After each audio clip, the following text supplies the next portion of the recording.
estuvo en este tránsito sobre la provincia de Guantánamo. De esas 25 horas, estuvo 18 horas sobre el territorio de Guantánamo.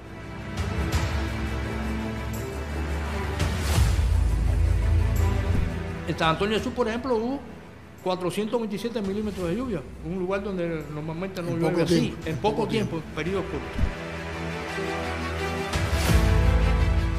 Minutos antes o tiempos antes de que comenzara el huracán, había sequía en San Antonio. Es decir, los ríos no estaban corriendo. Si Oscar fue un huracán, ahora hay otro huracán de recuperación. Con nuestra revolución, con nuestro socialismo, con el espíritu solidario de este pueblo y las ganas de sacar adelante al país donde nacimos y crecimos, nadie será abandonado.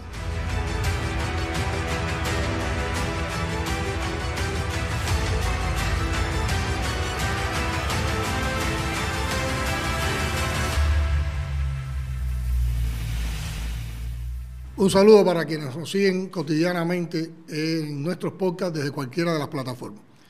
Hoy, cuando pensábamos en la concepción de este programa, queríamos abordar dos temas que han estado formando parte de la actualidad de nuestro país: la emergencia energética y la recuperación de la provincia de Guantánamo tras el paso del ciclón Oscar. Con el tema de la emergencia energética, en días pasados tuvimos varios momentos en que dimos información a la población.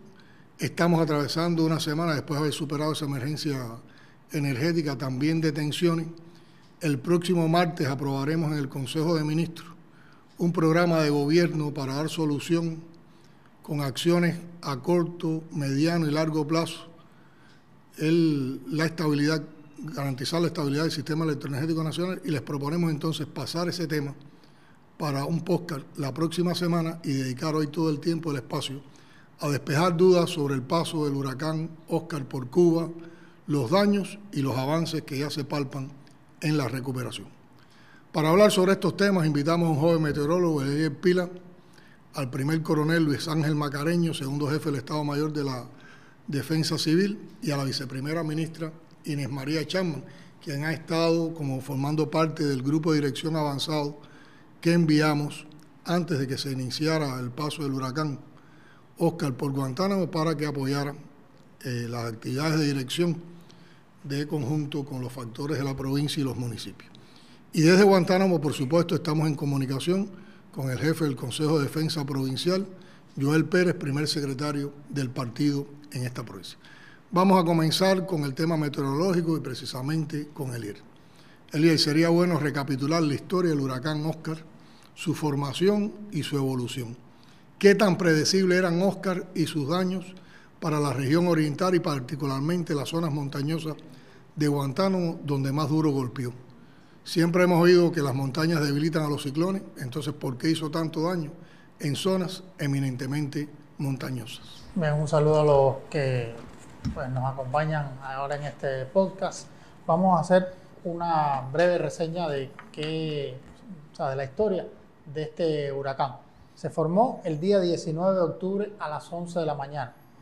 Para algunos fue un poco sorpresivo, pero era un área de bajas presiones que se le había estado dando seguimiento desde hacía varios días, pero que no había tenido condiciones para desarrollarse. La madrugada, la noche del día 18 a la madrugada del día 19, fue evolucionando muy rápidamente y ya a las 11 de la mañana se había convertido en una tormenta tropical. Rápidamente un avión de reconocimiento, solo 2 horas después, había determinado que ya era un huracán, por sus vientos máximos sostenidos ya eran de 130 kilómetros por hora. Intensidad que mantuvo, aunque llegó a tener 140 kilómetros por hora, un sistema que podemos decir que por sus vientos no era un ciclón tropical débil, escala 1 en la escala Saffir-Simpson, categoría 1, pero que iba a tener vientos de 140 kilómetros por hora. Después se debilitó y ya tocó el territorio cubano durante la tarde del día 20, nuevamente. Se mantenía como huracán, pero con 130 kilómetros por hora había descendido la intensidad de sus vientos. Sin embargo, un elemento que tuvo este organismo en cuanto a sus pronósticos iniciales era que iba a aproximarse a la región oriental del país ya desde el primer aviso de ciclón tropical que se emitió ese mismo día 19 de octubre. Se predecía que había muchos efectos que iban a depender de su trayectoria Había algunos, como por ejemplo las fuertes marejadas que afectaron el litoral norte de las zonas orientales, que era prácticamente uno de los efectos más seguros que había, porque cualquier trayectoria que tuviera iba a acercarlo a la costa norte de la zona oriental, una zona que es bastante vulnerable, por ejemplo la zona de la ciudad de Baracoa, que fue una de las más afectadas, pero que había otros efectos, como es el caso del viento y las lluvias, que iban a depender un poco de la trayectoria que siguiera este organismo después, porque tenía una característica bastante interesante, que su radio de vientos máximos eran muy pequeños. ¿Sí? Estos vientos de 130 kilómetros por hora estaban en un área muy pequeña, cerca de unos 10 kilómetros alrededor de su centro, lo que haría que si cruzaba sobre el territorio cubano habría una mayor afectación que si lo hacía un poco más alejado. Vamos a ver en la siguiente imagen la trayectoria preliminar ya sobre el territorio cubano.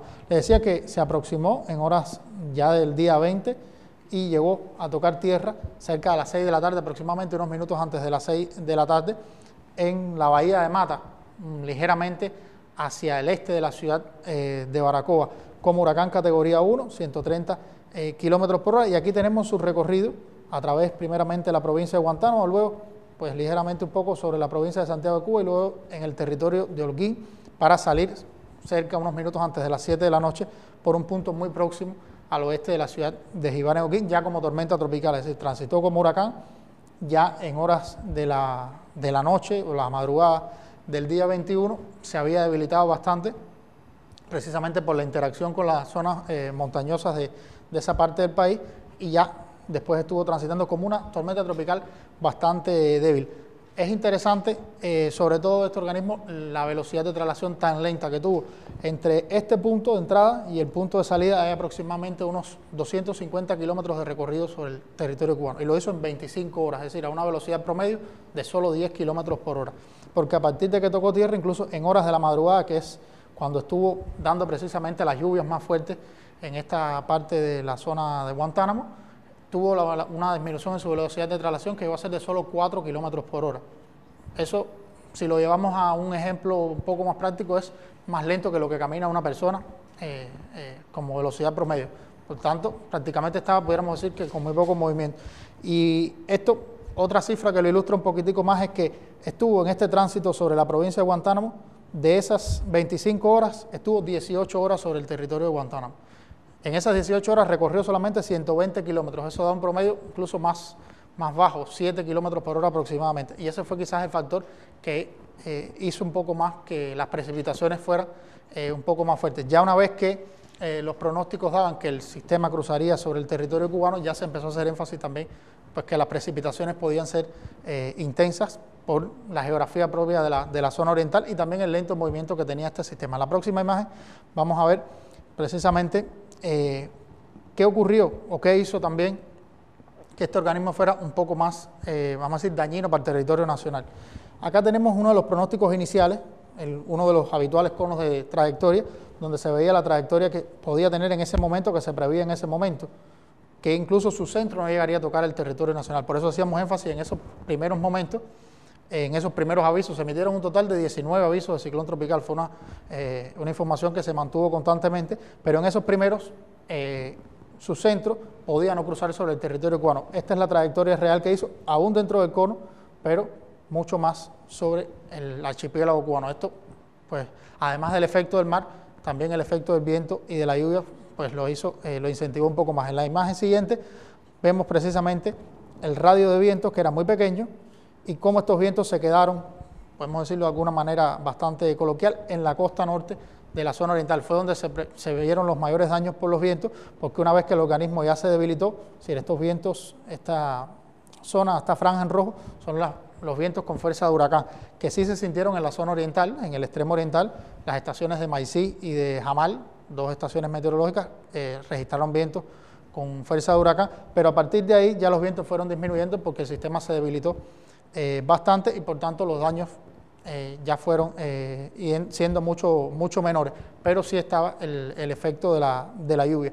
Y ahora le traigo en la siguiente imagen unos datos precisamente de los vientos registrados en las estaciones meteorológicas de la ciudad de Guantánamo, es decir, de la provincia de Guantánamo, para ilustrar un poco más pues estas afectaciones. Tenemos la estación de Maicí, que me dio una racha de 132 kilómetros por hora, y la estación de Jamal, que está un poco más hacia el interior, en el municipio de Baracoa, que fueron las que midieron los vientos con mayor intensidad, pero también en las estaciones del Valle Caujerí, de Palenque y Ateras, también hubo rachas de viento bastante fuertes. Sin embargo, ya en la ciudad de Guantánamo, que cruzó bastante cerca, fue mucho menor porque era un sistema más debilitado. Características que tuvo este ciclón tropical que lo hicieron pues mucho más dañino para la zona oriental fue su lento movimiento, precisamente por esta trayectoria, el cambio de trayectoria que se conoce como recurva, que ocurre en un periodo corto, pero que a su vez también lo hace a una velocidad bastante lenta porque no puede cambiar de rumbo rápidamente, es decir, debe incluso hasta detenerse, que fue lo que ocurrió prácticamente en esa madrugada, y eso provocó que estas lluvias pues ocurrieran precisamente en las zonas montañosas, que a su vez pues también debilitaron un poco el sistema desde el punto de vista de sus vientos, a pesar de que, reiteramos, pues era un organismo con respecto a sus vientos débil, pero como pudimos ver, dio acumulados intensos, extremadamente altos en esta zona del país. Yo creo que en tu explicación uno puede responderse por qué hemos podido apreciar en las visitas que hemos hecho a Guantánamo que hubo un comportamiento diferente bajo los efectos del ciclón en los municipios. Por ejemplo, Baracoa y Maicí muy afectados por los vientos, además de las lluvias. San Antonio y Mía más afectados por las lluvias, y por eso los fenómenos que se dieron ahí fueron más de inundación que de destrucción por la fuerza de los vientos. Bueno, Macareño, ¿cómo se establecieron las fases ante la amenaza de Óscar? ¿Cuánto pudo preverse y por qué sorprende la crecida de las aguas en San Antonio? Presidente, a partir de los análisis, en este caso con el ministro de Ciencia, Tecnología y Medio Ambiente y el grupo y el equipo de trabajo del Instituto de Meteorología, fuimos proponiendo el establecimiento de fases. Es cierto que las fases, en el plazo en que tuvimos ya la formación del huracán, ya desde su estadio de tormenta tropical, fue muy próximo ya al territorio nacional. Pero se estableció un aviso de alerta temprana y 7 notas informativas. Esas 7 notas informativas, como se conoce por nuestro pueblo, son aprobadas por el presidente del Consejo de Defensa Nacional y en su momento se dan a conocer a todos los consejos de defensa y a los diferentes territorios y a los organismos de la Administración Central del Estado, y esto, por supuesto, que genera una información para todo el sistema en general de defensa civil. Esto también lo antecede una conversación, una explicación y un intercambio con los presidentes, con los gobernadores y los presidentes de los consejos de defensa de cada provincia. O sea, se intercambia para saber la situación que hay y, si es necesario, pues hacer alguna propuesta para adelantar alguna fase. Las fases se cumplieron como está establecido en la directiva número 1 para la gestión de la reducción de riesgos de desastre en Cuba. Nosotros se estableció la fase informativa, la fase de alerta, la fase de alarma, y eso se hizo gradualmente, en poco tiempo, pero se hizo gradualmente. Ya con la alerta temprana, los grupos, por la mañana, el día 19, se constituyeron los grupos temporales de trabajo, que fueron integrados por, precisamente, miembros de los comités del partido provinciales y municipales y por los compañeros de los gobiernos. O sea, que son grupos temporales que comenzaron a trabajar con algunas de las medidas que en ese caso correspondían.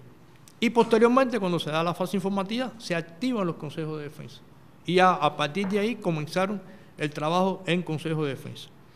Tenemos que decir, en primer orden, que esto tiene una característica, precisamente ya cuando se convierte en tormenta tropical, el incremento de las lluvias fue muy grande. Aquí estamos hablando de registros acumulados bastante grandes, que además, por la característica que tiene el municipio de San Antonio del Sur y además Imía, están en la pendiente de las montañas, en el parteagua del sur. Quiere decir que todo lo que cayó sobre las montañas y sobre el propio territorio, que no está acostumbrado a recibir esos incrementos de lluvia, porque aquí estamos hablando de que San Antonio del Sur... Fue un fenómeno extremo. Sí, exactamente. Nosotros así le llamamos un fenómeno hidrometeorológico extremo. En San Antonio del Sur, por ejemplo, hubo 427 milímetros de lluvia, un lugar donde normalmente no llueve así, en poco tiempo, en periodos cortos. Pero además, fíjese, hubo 19 registros en la red pluviométrica que marcaron o que registraron más de 100 milímetros en corto tiempo. 7 de ellos, 7 pluviómetros más registraron más de 200 milímetros de agua y 3 más de 400. Aquí está el caso de San Antonio del Sur, donde los promedios en corto tiempo fueron elevados. Ahí está el caso de las presas que tienen ahí. En los asientos fueron 650 milímetros de lluvia. Eso es en San Antonio. En Guaybanó fueron 552 milímetros que precipitaron allí. En Pozo Azul fueron 396 y en Caujerí fueron 329. Sobre ese territorio, lo que quiere decir es que las inundaciones fueron muy violentas, fueron muy rápidas. O sea, que en poco periodo de tiempo, y además fue en un momento muy difícil porque fue en horas de la madrugada. En los intercambios que hemos hecho con la población hay veces ha reconocido que muchas veces lo que sucedió allí, en ese sentido de las inundaciones, hay casas que no se habían inundado hace tiempo de esa forma, porque ahí el lodo llegó hasta casi la altura de los techos. O sea que casas que anteriormente por otras inundaciones recibían personas que se protegían ahí, esta vez no fue así. O sea que fue muy violento y muy rápido esta situación. Las fases se establecieron y se tomó medidas, incluso una medida muy oportuna fue la última fase que se estableció, que fue la recuperativa con la nota número 7, se dio el día 24. Después que en el Consejo de Defensa Nacional se hizo un análisis profundo sobre la conveniencia de pasar a la recuperativa, porque realmente no había, el peligro ya había desaparecido. Pero fíjense, es importante, porque aquí estamos hablando de Baracoa, estamos hablando de Maicí, estamos hablando de San Antonio del Sur y estamos hablando de Mías. Y fíjense cómo es el impacto tan violento de estos 4 municipios, que cuando se establece la fase informativa número 7 para pasar a la fase recuperativa, el resto de municipios de la provincia pasan a la normalidad. Porque no tuvieron esa... Fue un huracán que se concentró en una sola provincia y en 4 municipios de esa provincia. Y fue muy violento. Muy violento. Hay veces que los pronósticos que se hablan, uno tiene que comprender algunas cosas. Y hablando con la compañera Inés, estábamos hablando, bueno, tenemos que seguir precisando los posibles impactos con lluvia, porque realmente cuando se dice lluvias fuertes y localmente intensas, ahí se demostró que fueron lluvias muy localizadas en esos territorios y muy violentas y muy intensas. Y como hemos hecho siempre, de cada huracán, de cada fenómeno de esto, sacamos lecciones, estudiamos y corregimos y ajustamos, actualizamos los planes de reducción de desastres. Así es. En este momento ya se está concluyendo el informe de impacto ambiental para después continuar estudiando todos los fenómenos que tienen que ver con esta zona para elaborar las indicaciones, las recomendaciones y proceder precisamente a la actualización de los planes. Yo tengo aquí en las notas que fui tomando de los registros de las decisiones que damos, que la fase informativa la declaramos el sábado 19 a las 19 horas. Uh-huh. La fase de alerta el domingo 20 a las 7 horas. Uh-huh. Y la fase de alarma el domingo 20 a las 14 horas. Y ya por la noche se estaban sintiendo los primeros efectos del paso del huracán. Inés, tú que has estado en el escenario de estos acontecimientos, ¿qué han podido establecer los conocedores de la zona sobre la causa de San Antonio? ¿De dónde vino tanto lodo? ¿Hubo deslave? ¿Cuál fue el esquema de circulación de las aguas que inundaron San Antonio? Bueno, buenas tardes, presidente. Bueno, precisamente me voy a apoyar en un mapa pequeñito que trajimos, donde está la orografía de San Antonio, de esa zona de la cual estamos hablando ahora, fuertemente abatida por el huracán Óscar. Como se puede ver en esta orografía, en este mapa pequeño, hay múltiples afluentes que van hasta el río Sabanalabar, que es el río principal, el cauce.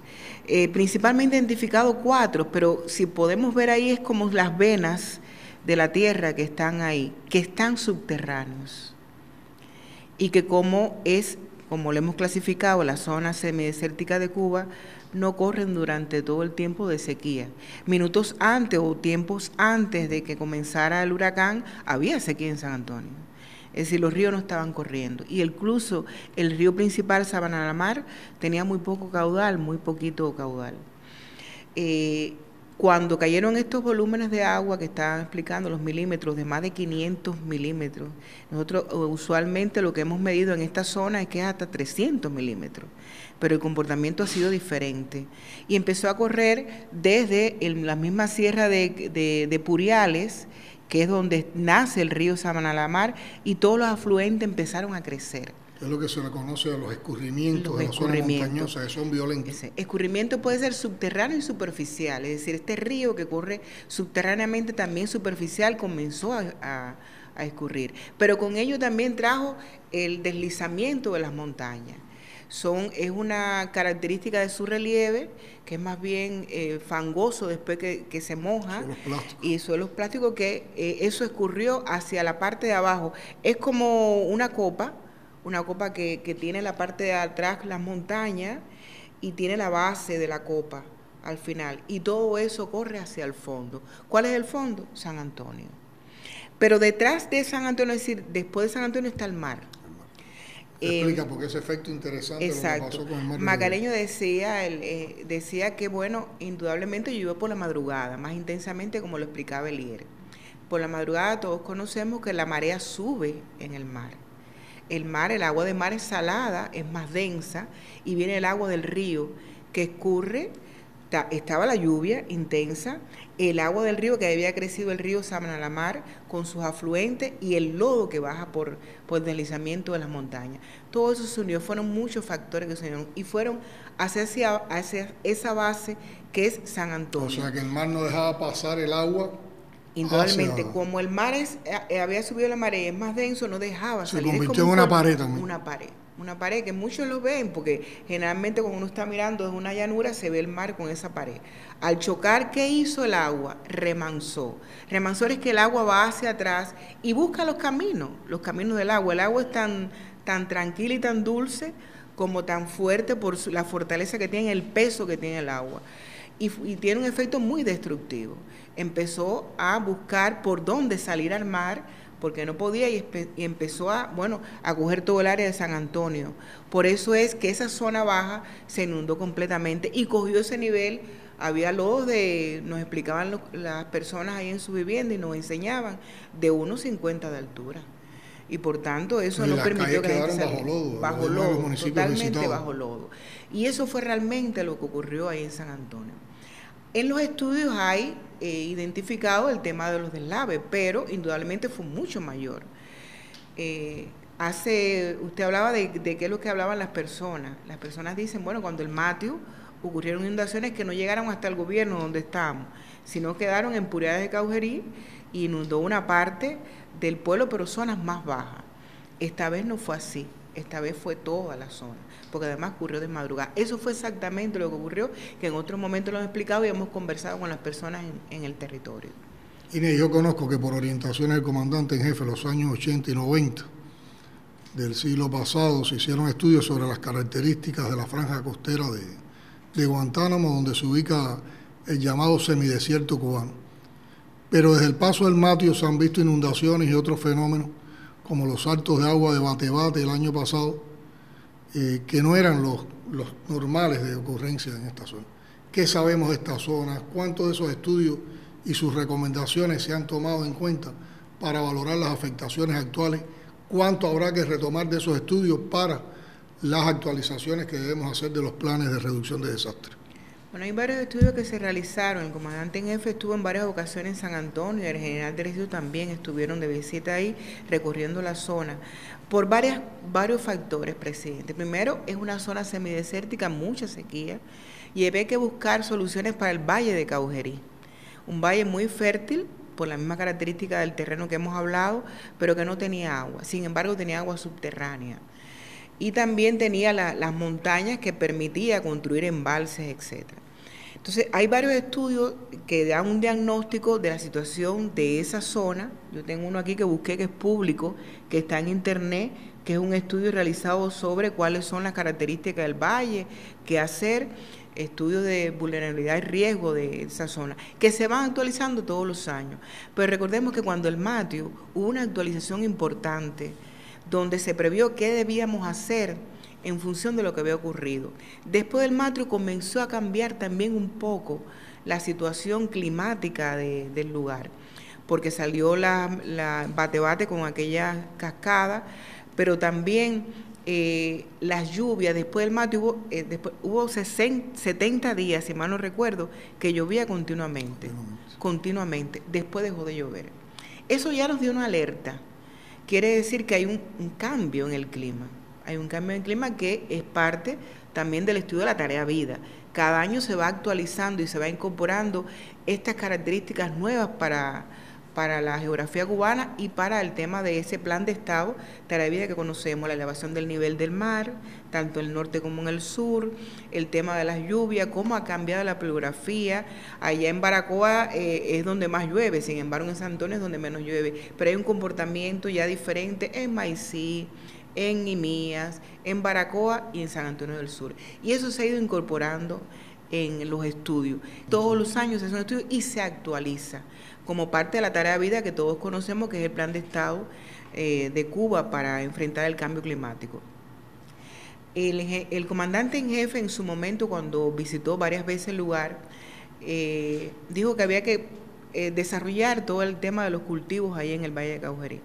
Y como Macareño hablaba ahorita de los embalses, yo creo que es bueno significar que parte de esos estudios es la construcción de 2 embalses, Pozo Azul y Los Asientos, que se conectan a través de un túnel y que permite pasar agua de un lado a otro para regar el valle de Caujerí. Los embalses con los trasvases que se han realizado para distribuir esa agua. Y eso ha permitido que, bueno, se desarrolle la agricultura en el valle. Ha permitido eliminar salinidad que tenían esos suelos producto de la sequía. Este programa hidráulico que se desarrolló, indudablemente permitió no solamente para la agricultura, sino para proteger a San Antonio. Porque es que la presa reguló avenidas, las 2 presas. ¿Qué cosa es regular las avenidas? Estos volúmenes de agua que cayeron traen como consecuencia grandes volúmenes, por supuesto, que se incorporan al río Sabana la Mar con sus afluentes. ¿Qué hicieron las presas? Bueno, parte de ese volumen de avenida, ellos la asumieron y transformaron esa avenida. Casi 11 millones de metros cúbicos transformaron las avenidas de las presas. Es decir, que si esos 11 millones llegan a incorporarse, hubiera desaparecido San Antonio. Se protegió al pueblo, aunque bueno, indudablemente se inundó por las lluvias, los volúmenes de lluvia que cayeron, pero cumplieron su función además de protección de la población. Y eso es importante porque es parte de la percepción de riesgo de la población, que es uno de los temas en los cuales tenemos que seguir trabajando. Bueno, siempre los operadores de la contrarrevolución y los odiadores aprovechan cualquiera de estas situaciones complejas para nuestro pueblo para desatar toda su perversidad. Y durante estos días también vimos cómo se alentaron varias noticias falsas, la más repudiable de todas cuando regaron el rumor de que se había ido a la presa Los Asientos, lo que generó un estado de pánico en una población que ya había sido dañada psicológicamente por el desastre natural, donde muchas familias perdieron lo que habían tenido como patrimonio durante tantos años. Cuéntanos, Inés, qué sucedió y cómo se enfrentó la situación ahí en ese momento. Bueno, voy a contarlo desde el momento donde yo estaba en aquel momento y lo que vivimos personalmente. Nosotros nos encontramos en la dirección de acueducto haciendo un análisis de la estrategia para distribuir agua a la población, porque habíamos comenzado a distribuir el agua y ya llevamos 72 horas y necesitamos que toda la población recibiera el agua por diferentes vías, tanto por las redes como puntos de fácil acceso, como el tema de los propios lugares donde podían los reservorios que existían en el territorio. Y estando allí sentíamos algunos gritos de las personas, salimos a ver qué pasaba y cuando salimos a ver qué pasaba las personas corrían, yo diría la desbandada, por el susto y el pánico que tenían. Y personas repitiendo a viva voz que se había explotado la presa. Esa era la frase, explotado la presa. Conociendo la fortaleza que tiene la voluntad hidráulica en Cuba, conociendo por supuesto el comportamiento de los embalses y qué nivel tenían los embalses, porque ni siquiera Pozo Azul había llegado a su nivel máximo, y los asientos estaba vertiendo normalmente como ocurre a través del río, que era lo que estaba corriendo. Conociendo esto, en lugar de ir hacia donde iba todo el mundo, corrimos contrario a las personas hacia la presa. Ahí mismo, en ese inmediatez, rápidamente, yo tengo que decir que nos auxiliaron con mucha valentía los compañeros de la FARC, los compañeros del MININ, que nos acompañaron hasta allá arriba. Estaba lloviendo, una lluvia fina primero, después pertinaz, y llegamos hasta el embalse. Ahí en el embalse, lo único que se nos ocurrió rápidamente fue hacer una directa que es un proceso de comunicación rápido, llamar a todas las vías para comunicar, y explicamos personalmente que estaba bien la presa, enfocamos cómo estaba la presa. También los compañeros recursiales, con la persona del vicepresidente recursiálico, fue hasta el lugar para entonces hacer con más tranquilidad una audiovisual, una información a la provincia. Bajamos inmediatamente. Por todo el camino hemos diciendo que no era verdad, que era falsa la noticia, como mismo se replicó por la radiobase, porque en el municipio se instaló una radiobase con la ayuda de Texas, de los comunicadores, donde todos los días estamos dando información de qué ocurría la venta de los productos, etcétera. Y se replicó por la radiobase, y los compañeros de la FARC hicieron también un vuelo de helicóptero y con drones para filmar, que fue después lo que se mostró, para que la población viera que era real lo que estábamos diciendo.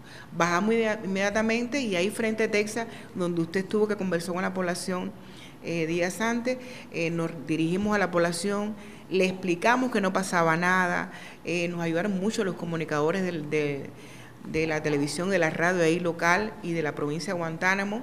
Estaban también las autoridades locales, ya habían llegado las autoridades provinciales, y ahí, bueno, nos comunicamos con la población explicándole qué es lo que había pasado, que había sido muy cruel lo que habían hecho, que eso yo digo que es una guerra psicológica, perverso, cruel. Es una expresión también de desprecio hacia una población que ha sido golpeada sentimentalmente y psicológicamente por una situación grave. Porque las personas estaban muy vulnerables ante lo que ha ocurrido. ¿Cómo alguien puede hacer eso tan cruel, de hacer eso? Incluso hay 2 personas que después sufrieron ese impacto, una rotura de cadera y un infarto en su momento, y 2 infartos que fueron trasladados a Guantánamo, y que fue muy cruel. Ahí conversamos con todo el mundo, incluso nos hicieron preguntas, respondimos las preguntas y les pedimos que todos regresaran a la recuperación. Y las personas que estaban en el lugar regresaron a la recuperación y se incorporaron. Yo diría que ahí la comunicación social jugó un papel importante, porque permitió que se comunicara rápido. Incluso llamamos a La Habana, al compañero Morales, rápidamente, que había que buscar, yo creo que se desmontó con bastante rapidez todo lo que estaba ocurriendo. De todas formas, eso es una de las lecciones, de los aprendizajes que nos trae el enfrentamiento a este ciclón, y es precisamente el papel de la comunicación, y sobre todo cuando tenemos que comunicar en condiciones de desventaja, porque recordemos que este huracán pasa cuando estábamos en un sistema de emergencia electroenergética, no había prácticamente energía eléctrica en casi todo el país, por lo tanto lo que dábamos a conocer por los medios de comunicación masivos, casi nadie lo estaba viendo, o casi nadie lo estaba viendo, entonces hay que acudir a formas más locales de comunicación y más directas con la población. Y presidente, olvidé decir que a través de las redes sociales le llegó muchos mensajes a la población. Muchos mensajes llegaron a través de las redes, y las personas creyeron en los mensajes que estaba yendo, que no eran mensajes oficiales. Así mismo. Presidente, yo creo que sería oportuno una vez más señalarle a nuestro pueblo que dentro de los sistemas de vigilancia que nosotros tenemos, el sistema de vigilancia hidrometeorológico está activado siempre, porque la vigilancia sobre el estado de los embalses, incluso de los microembalses y de los canales y todas las otras obras, se mantiene un control exacto sobre ellos. O sea que no hay que temer, porque gracias a eso es que nosotros... Además, yo creo que la manera histórica en que se ha actuado desde el gobierno, desde las instituciones del partido, para ayudar a atenuar los daños que provoca el paso de cualquier huracán o eventos como este, demuestra que siempre trabajamos con la verdad. Entonces hay que confiar en la información que se da oficialmente. No tiene sentido pensar que vamos a ocultar si hay un peligro con una presa, ¿no? Los primeros que nos preocupamos cuando hay peligro con una presa somos todos nosotros y enseguida se toman las medidas para evacuar la población que está aguas abajo de una presa. Y algo importante, presidente, nosotros le explicamos a la población cómo era un proceso de ruptura de una presa.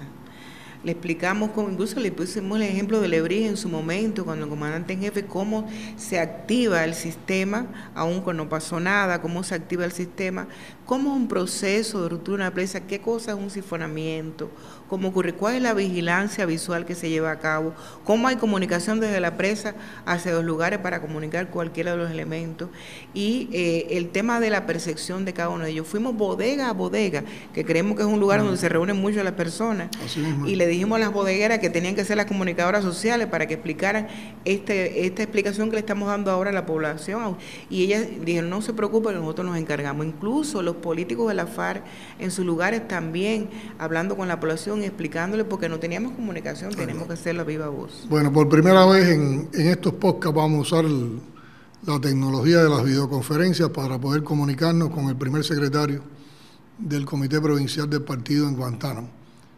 Joel, sería bueno explicar las características de los 4 municipios afectados por el ciclón, qué población tienen, situación de la vivienda y otros inmuebles, y qué es lo que encuentran ustedes al llegar allí en las primeras horas tras el paso de Oscar. Tengo entendido que caminaste como 15 kilómetros entre piedras y escombros para llegar a Imía al regreso de Baracoa. ¿Cuál es hoy el estado de la infraestructura en esos lugares afectados? Un saludo a todos los participantes en el podcast, y especialmente a usted, presidente, primer secretario. Bueno, decirles que realmente este fenómeno atmosférico meteorológico afectó fundamentalmente 4 territorios, con una población que en los 4 agrupa 156.154 habitantes. El 30,3% de la población guantanamera se afectó. Fueron 4 municipios que tienen características diferentes, hay que decirlo así, porque Baracoa tiene una característica, es la ciudad, es el más grande asentamiento poblacional de los afectados, y tiene un fondo habitacional de un 46% evaluado de bien. En el caso de Imías, que es otro de los territorios bien afectados, tiene el 66% de su fondo habitacional evaluado de bien. En el caso de Maicí hay un 65% de ese fondo habitacional evaluado de bien, y en el caso de San Antonio era un 49% de ese fondo habitacional evaluado de bien. Ahora, el impacto del fenómeno tuvo características diferentes, porque hay que decir que en Baracoa y en Maicí el efecto mayor fueron los vientos, que fue lo que más se sintió en estos 2 territorios. Y en el caso de Imías y San Antonio, como han explicado, ha sido el impacto de las intensas lluvias y los deslaves, realmente lo que afectaron a la población. Cuando usted ve, no hay viento, no azotó intensamente el viento ni en San Antonio ni en Imía. Fueron especialmente la lluvia, el deslizamiento, lo que más afectó a esa población. Bueno, el impacto realmente fue duro, presidente. Hay que decir que nosotros nos encontrábamos en Baracoa, esperando el impacto por donde iba a penetrar el fenómeno meteorológico. Y en horas de la madrugada teníamos comunicación con todos los consejos de defensa, estaban todos los consejos de defensa activados, y nosotros teníamos comunicación con todos los consejos de defensa. Ya sobre a las 2 de la mañana recibo el primer mensaje de Imías, que Imías me informa que estaba lloviendo intensamente y que el agua de los ríos estaba subiendo a lugares antes no vistos, es decir, estaba afectando mucho el agua del río y estaba penetrando en los lugares no vistos. También San Antonio comienza después gradualmente a informarme también que estaba penetrando agua, que estaba lloviendo intensamente, que había una intensa lluvia en San Antonio, y ya sobre las 5:30 de la mañana ya recibo una llamada de San Antonio que la precipitación y el agua del río había entrado a toda la ciudad y estaba a la altura del gobierno, del primer piso del gobierno de San Antonio del Sur. Ahí rápidamente llamamos al equipo que teníamos aquí en el municipio de Guantánamo, estaban los compañeros del MININ, los compañeros de la FARC, la vicepresidenta del Consejo de Defensa Provincial, y se dirigieron hacia San Antonio, para lograr penetrar San Antonio y hacer la labor de rescate y salvamento a las personas, porque había muchas personas que el agua su casa estaba anegada en agua, no habían podido evacuar algunas cosas, no se habían podido evacuar porque realmente habían recibido el impacto en horas de la madrugada y también con intensas lluvias que nunca habían llegado a lugares previstos. IMIAS estaba en la misma situación y en ese momento se cae la comunicación. Perdemos la comunicación con San Antonio, perdemos la comunicación con IMIAS y ahí no teníamos cómo comunicarnos ni con San Antonio ni con IMIAS. Ya sabíamos que había un grupo que iba en dirección a San Antonio. Nos comunicamos con ese grupo entrando a San Antonio y nos dice que era imposible el paso y que le habían informado de San Antonio que entre San Antonio y IMIAS el río, como así fue, se llevó un total de 3 alcantarillas que ya no daba paso a la comunicación entre San Antonio y IMIAS. Nosotros que nos encontrábamos en Baracoa, un equipo de trabajo, el vicegobernador y otro equipo de trabajo, inmediatamente tomamos la decisión de llegar hasta IMIAS, porque ya sabíamos que San Antonio iba a ser abordado por los compañeros acá de Guantánamo y no sabíamos nada de IMIAS. Y esa fue la decisión de descender por la farola. A las 6:30 empezamos un descenso en la farola, 7 menos cuarto de la mañana, comenzamos a descender la farola. Todavía llovía mucho, ya estaban las afectaciones de algunos deslaves en la farola, de postes, palos sobre la vía, y pensábamos que ya cuando ya habíamos avanzado a la mitad de la farola, a un lugar conocido por Yumurí, ya dije, bueno, ya tenemos esto comido ya. No, comido no. De ahí para allá fue cuando empezó, realmente estaba la situación más compleja.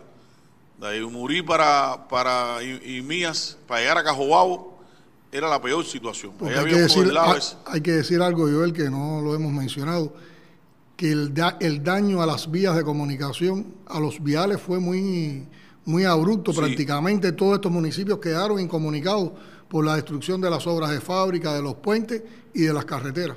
Yo después cuando mencione algunos de los efectos, se los voy a anunciar, eso que usted dice. Y cuando llegamos allí, a Yumurí para allá, fue imposible pasar. El primer deslave nos llevó 4 horas. Ahí se nos sumó personas, hay que decir que las personas cooperando. Ustedes no van solos. Se montó un motocerrero ahí con nosotros a fajarse allí. Venía un cargador también que traíamos atrás del Micón, pero qué va. Ahí nos metimos 4 horas desesperados en ese momento para llegar a IMIAS. No sabíamos qué pasaba en IMIAS. Estábamos desesperados. Y usted también tenía comunicación permanente con nosotros, hay que decirlo así. Después logramos vencer ese primer obstáculo, pero llegamos a un segundo obstáculo que ahí sí se paró la cosa. Porque ahí se nos ponchó el jipe completamente de 2 gomas, se nos ponchó el cargador y entonces fue cuando decidimos iniciar a caminar para llegar a la IMIAS, porque había que llegar a IMIAS. Y entonces recuerdo el panadero de un lugar que se llama El Jou, el panadero que venía en una moto detrás de nosotros también, se montó la moto encima, pasó y nos dijo, ustedes van a pie, pero yo voy a ir avanzando a ver si encuentro un carro que los alcance. Y arrancó el panadero por ahí para abajo y buscando un carro que nos alcanzara. Pasamos, el primer lugar de IMIAS que llegamos fue a Veguitas, que es Veguitas, una comunidad que estaba muy afectada, ya se veía el río Jojó, muy desbordado totalmente, ya empezamos a ver las primeras afectaciones, personas que habían perdido todo, perdido la casa, perdido todo, estaban solamente con la ropa que tenían encima. Ahí seguimos caminando y ahí nos decían ya información de que era imposible el paso entre Veguita y Cajobao, hasta un lugar que había un deslave muy grande también. Exactamente, logramos llegar a ese deslave, pero ya al lado allá estaba el compañero de la moto de allí que nos buscó al presidente de la zona de defensa de Cajobao y es el que nos informa de la situación de Cajobao. Ahí nos dice que era realmente grande la afectación en Cajobao y que de Cajobao a IMIAS no había paso, porque en un lugar conocido como La Chivera se había llevado también toda la obra de fábrica completamente ahí. Pero le dijimos, bueno, tenemos que llegar a IMIAS. Bueno, nosotros los vamos a llevar hasta la obra de fábrica. Ahí llegamos hasta la obra de fábrica y nos lanzamos a la obra de fábrica. Quiere decir que estaba corriendo el agua, estaba ahí destruida aquella obra de fábrica, logramos brincar la obra de fábrica que hay ahí, pasando por dentro del río, un equipo de trabajo, hicimos una cadeneta ahí, todos y brincamos a IMIAS. Y llegamos a IMIAS 7 de la noche, 7:30 de la noche. Entramos al pueblo de IMIAS, oscuro, totalmente oscuro IMIAS, con muchos escombros de lodo, de fango, de agua sobre la carretera central. Y cuando llegamos a IMIA, que nos presentamos al gobierno, bueno, estaban los compañeros ahí de la dirección del partido, el gobierno de IMIA, el Consejo de Defensa, reunido en IMIA, y con ellos empezamos a intercambiar y organizar toda la preparación para la recuperación inminente. Y empezamos a informarnos de lo que sabíamos y de lo que estaba pasando y actualizando la situación de IMIA. IMIA, hay que decir que se mantuvo aislado aproximadamente 4 días el municipio, 5 días exactamente, porque no daba comunicación y gracias a una operación aérea que hizo los compañeros de las Fuerzas Armadas, le damos los primeros alimentos, que se trasladaron 15 toneladas de alimentos a IMIA en un primer momento. Los compañeros de la FARC, ya ahí establecemos comunicación con San Antonio por un radioaficionado, nos enteramos de todo lo sucedido en San Antonio, lo que estaba aconteciendo en San Antonio, y ahí conocen que nosotros habíamos llegado a IMIA, porque también estaba preocupado la dirección, porque nosotros no sabíamos, estábamos medio perdidos en la farola, y ya nos comunicamos y estábamos ahí en IMIA. En esa noche llovió mucho también en IMIA, volvió a caer agua intensa en IMIA esa noche, y estábamos trabajando los compañeros del Consejo de Defensa, ya organizando cómo al otro día salir. Sabían que iban a estar aislados y dando indicaciones de cómo resistir aisladamente ahí 4 o 5 días hasta que llegara la comunicación por tierra para poder hacer conexiones y enfrentar todo un proceso. Esa fue la llegada de IMIA, presidente, y esa fue la experiencia vivida en todo el descenso de la farola ahí hacia IMIA, que teníamos que llegar a ese lugar y como digo yo, verificar qué estaba pasando en ese lugar, que no tenía comunicación por ninguna vía. Usted se entera cuando lo llamamos por vía ya teléfono satelital de la situación que estaba ahí en IMIA. Hay que decir que las principales afectaciones, presidente, de todo este evento para la provincia fueron 12.000 viviendas, 12.180 viviendas fueron afectadas en los municipios de Baracoa, Maicí, San Antonio y IMIA fundamentalmente. 56 kilómetros de vía fueron afectados, 56 kilómetros de vía fueron afectados, 8 carreteras de interés nacional y especialmente la farola. Cuando veníamos por la farola, yo recuerdo que yo le dije a usted muchas veces, jefe, me preocupa la farola está muy afectada. Y usted me dijo, no te preocupes, esa la vamos a recuperar. Vamos a llevar la vida, vamos a llevar la vida. Yo siempre me alarmó la farola porque la farola tiene puntos que están muy afectados realmente. Y hay 8 carreteras, incluido el viaducto, están afectados realmente. Y ya se trabaja en todas, en la recuperación. Se trabaja en todas esas obras, se trabaja en todas. Ya la farola da paso y se está limitando el paso, pero da paso, ya se trabaja en todas. 9 obras de fábrica afectadas y 7 puentes afectados. Hay que decir que hay afectaciones muy serias que se están trabajando, y lo primero que se hizo, los primeros en llegar fueron los compañeros de la FARC, y llegaron los compañeros de las Fuerzas Armadas Revolucionarias, como siempre, llegaron primero, y llegaron con equipamiento, con bulldozer, con equipamiento pesado. Inmediatamente llegó todas las empresas en Micón de la región oriental también al lugar, y lo primero fue dar paso, buscando obras alternativas para dar paso, y ya hoy están trabajando en la reconstrucción de la obra original, que también se está trabajando importante, que es un elemento muy importante para llevar todo a la normalidad.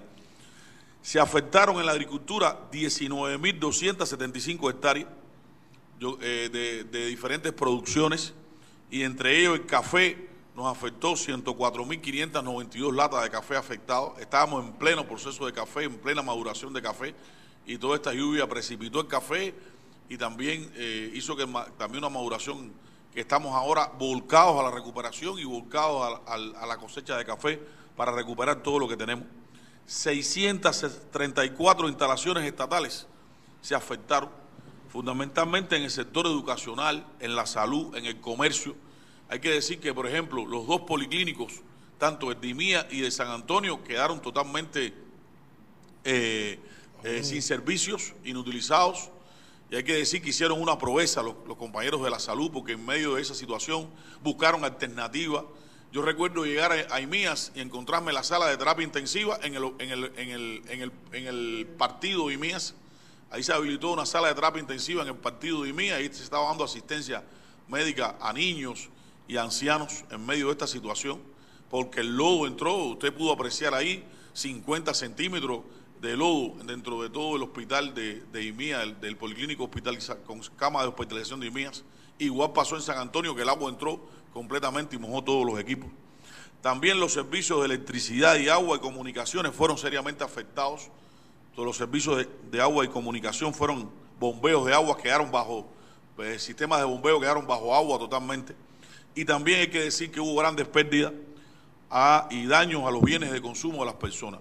Hay muchos colchones mojados, hay muchos muebles, muchos equipos electrodomésticos mojados, personas que quedaron sin ropa. Sin ropa totalmente, que quedaron en esta situación. Bueno, pero rápidamente se convocó a un proceso recuperativo, sin esperar un segundo. Yo creo que se fue, si Oscar fue un huracán, ahora hay otro huracán de recuperación, hay que decirlo así, un huracán recuperativo, que es en función de recuperar todo. Y un huracán de solidaridad. Y hay también, eso quería decir, impresiona la muestra de solidaridad de todo Cuba y también del mundo que ha llegado a Guantánamo. Guantánamo creo que se ha convertido en la capital de la solidaridad y las muestras de cariño, de afecto de todo el mundo hacia esa población afectada. Y hay un huracán de trabajo, hay un huracán también de personas construyendo y haciendo, y bajo el concepto de que todo tiene que quedar más bello que antes, todo tiene que quedar más bello que antes, recuperado y más bonito que antes. Hoy hay que decir primero que en el caso de la protección a la población, presidente, fueron protegidas 11.395 personas durante el evento. Ya hoy quedan solo 819 personas solo protegidas en diferentes lugares. Solo nos quedan 18 familias en Baracoa, en un centro de protección, que estamos tomando decisiones para que esas personas puedan tener una facilidad temporal o puedan ir a casa de familia para comenzar la normalidad. Hoy hay que decirle que en el servicio de agua se logra ya un 88,3% de las personas con servicios de agua potable y se trabaja intensamente en esto. Lo ha limitado en algunos lugares, por ejemplo en Maicí, lo ha limitado, que en Maicí no dejó de llover. Yo creo que el único día que no ha llovido en Maicí ha sido hoy. Todos los días ha llovido en Maicí, los ríos de Maicí están crecidos y hay acueductos que son de gravedad, que hay que meterse en el río para instalar todas las conexiones. Y hay lugares tampoco que hemos podido acceder con la corriente eléctrica para instalar las conexiones eléctricas en Maicí. Pero ya hay servicios y hay territorios que avanzan. En San Antonio del Sur, por ejemplo, territorios muy afectados, hoy el sistema de acueducto está en 94% de recuperación, con 98,7% de personas que reciben agua allá con servicio del sistema de acueducto. Hay que decir también, presidente, que se han repartido, de momento hemos repartido 300 colchones a personas vulnerables, fundamentalmente en Imías y San Antonio. Ya se liberó por el país otro nivel de colchones, 10.000 colchones nuevos que van a liberar por el país. Tenemos 1.000 aquí en la provincia que vamos a empezar ya a distribuir a las personas afectadas por este tema del colchón. Y hay que decir también que como yo, mi corta experiencia que tengo, pero yo no he visto tanto una ayuda tan rápida en el modo alimentario a las personas afectadas como ha llegado ahora. Ha llegado en medio de la crisis que estamos, en la situación que estamos. El país ha destinado una ayuda alimentaria, un módulo alimentario con más de 10 productos a las personas afectadas. 11 productos enumerados que tienen una canasta alimentaria hoy, que hay satisfacción importante. Hemos trabajado en que cada uno de los municipios afectados, a cada bodega, llegue este módulo alimentario. Ejemplo de eso es Esplanada de Duaba, que usted lo conoce. Esplanada de Duaba, una comunidad muy intrincada en Imías, Tratamos de acceder 3 veces por vía aérea, no se pudo.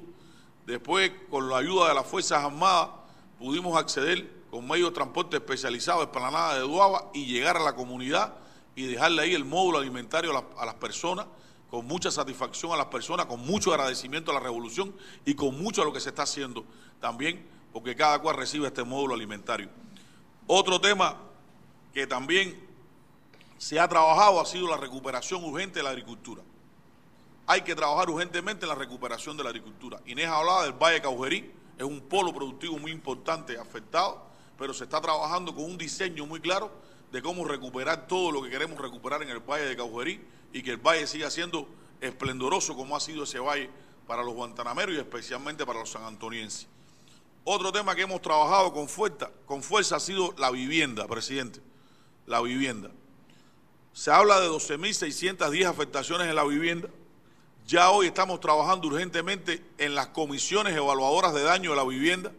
Ya se han visitado 2.962 personas que ya tienen ficha técnica con comisión evaluadora de daño de la vivienda, que indican que tenemos 140 con esas comisiones derrumbes totales hasta ahora, 365 derrumbes parciales ya certificados por ellos, 109 techos totales y 2.346 techos parciales. Ya hemos recuperado, cierre de hoy, 134 techos parciales y sigue entrando productos. Yo creo que en estos días, sábado y domingo, va a ser un intensivo fuerte porque está entrando, es cuando más hemos estado ordenando primero las oficinas de trámite, visitando a las personas, contabilizando toda la afectación, haciendo todo el modelo y entregando recursos de manera inmediata para recuperar toda esa afectación. Bueno, los viales, hemos hablado, se ha trabajado intensamente por los viales. Hoy solo nos queda un vial que debe salir en horas de la mañana, que es el Cajobabo-Maicí. Cajobabo-Maicí, se está trabajando ahí en 2 obras de fábrica, en el puente de Boca de Jauco, en el desvío de Boca de Jauco y en el puente de Caleta. Hay 2 empresas trabajando de la hermana provincia de Holguín, trabajando intensamente ahí para restablecer esa comunicación por esa vía. Y ya todo lo demás tenemos restablecido comunicación en todos los territorios de acá de la provincia. En los equipos de salud y educación se trabaja también en restablecer todo. Queremos iniciar el curso escolar el día 4 y estamos trabajando intensamente porque el curso escolar comience el día 4. Hay lugares que no vamos a poder terminar la escuela porque es un derrumbe total, pero hemos pensado en vías alternativas. Y han salido vías como la casa del maestro, una casa solidaria, y eso nos permite hoy comenzar el curso escolar que queremos iniciarlo el día 4. Las afectaciones eléctricas. Hoy la provincia está recuperada a un 90,4% de la restauración eléctrica. Municipios tan afectados como San Antonio está en 98,4%. Municipios como Imía está en 99% de recuperación de eléctrica. Y municipios como Baracoa y Maicí al 85% y al 88%. Están realmente estos territorios en la recuperación.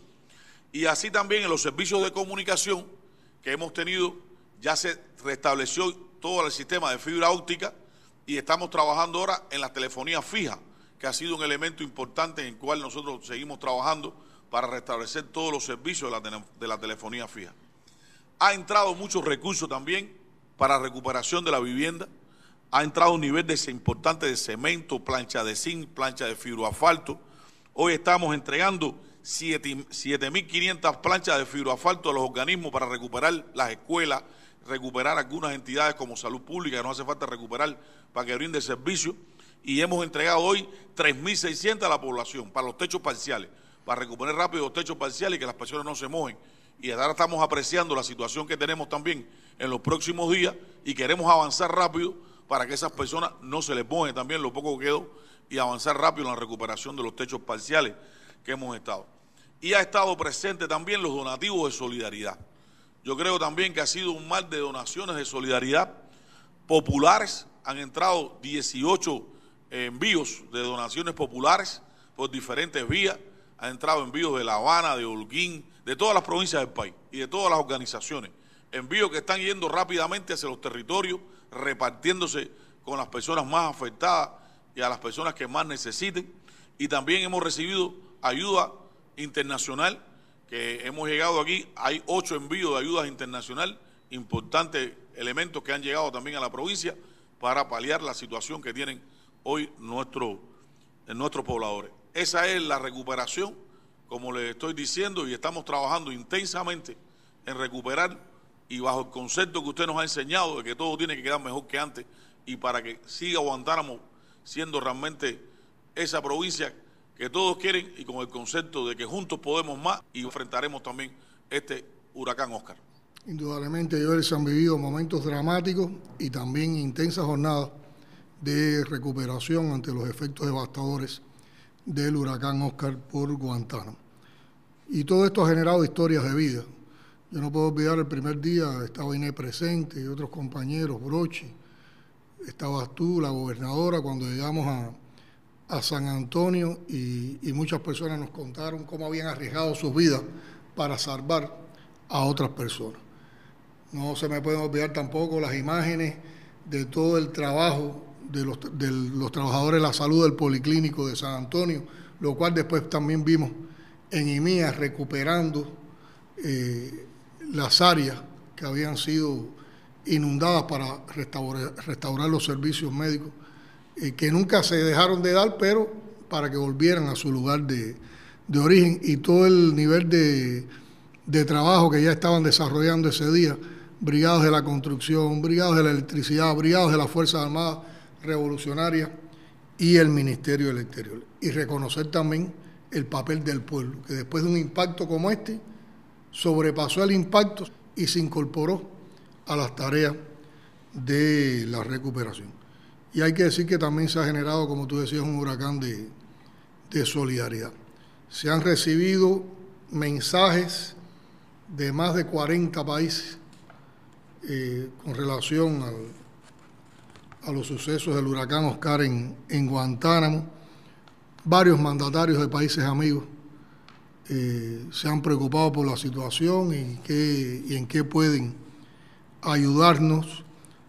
Estuvo el sistema de Naciones Unidas, primero apoyó con un grupo de recursos preposicionados que estaban en el país para situaciones como esta, y ya ha estado haciendo evaluaciones, incluso de conjunto con ustedes en visitas que realizaron con Macareño a Guantánamo para solicitar nuevas ayudas.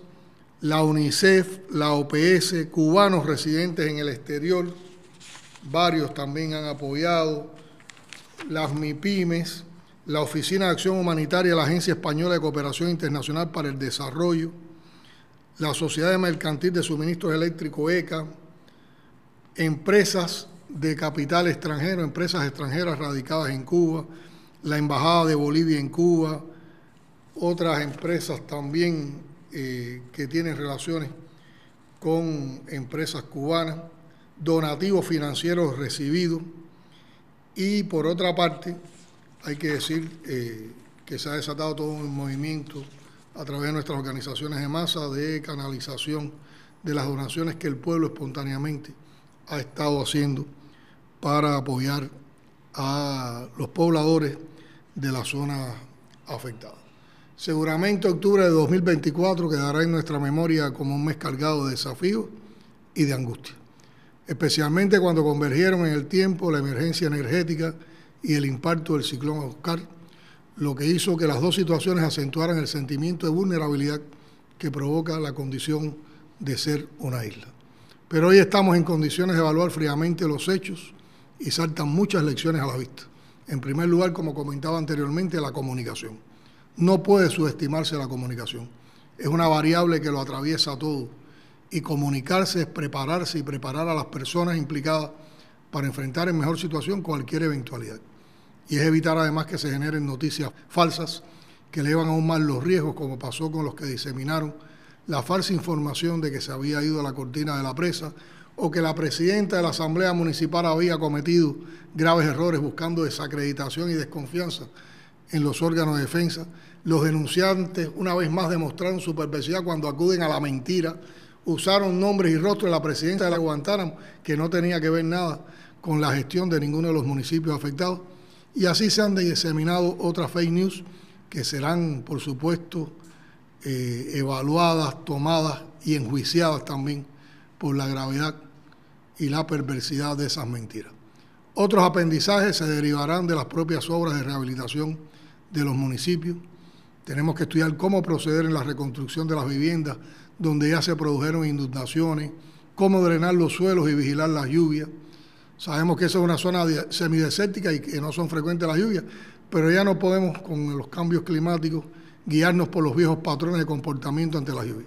Hay que repasar los programas de Fidel que aquí comentamos para esta zona y ver qué se debe seguir haciendo. No podemos seguir repitiendo errores constructivos ni de actuación. Guantánamo es una zona del país en la cual en momentos tan difíciles como este hemos podido apreciar, hemos podido leer y hemos visto muchos materiales que enaltecen las virtudes de ese pueblo, de nuestros mandos militares, de los trabajadores eléctricos, los constructores, los médicos. Y con mucho orgullo digo que también nuestros cuadros del partido y el gobierno al frente de las labores de reconstrucción. Impactante el ciclón de trabajo y solidaridad que tú describías, Joel. Cuando demos por terminado lo más difícil, que es la recuperación, retomaremos nuevamente este tema en el podcast. Hasta entonces, y arriba Guantánamo, que con nuestra revolución, con nuestro socialismo, con el espíritu solidario de este pueblo y las ganas de sacar adelante al país donde nacimos y crecimos, nadie será abandonado.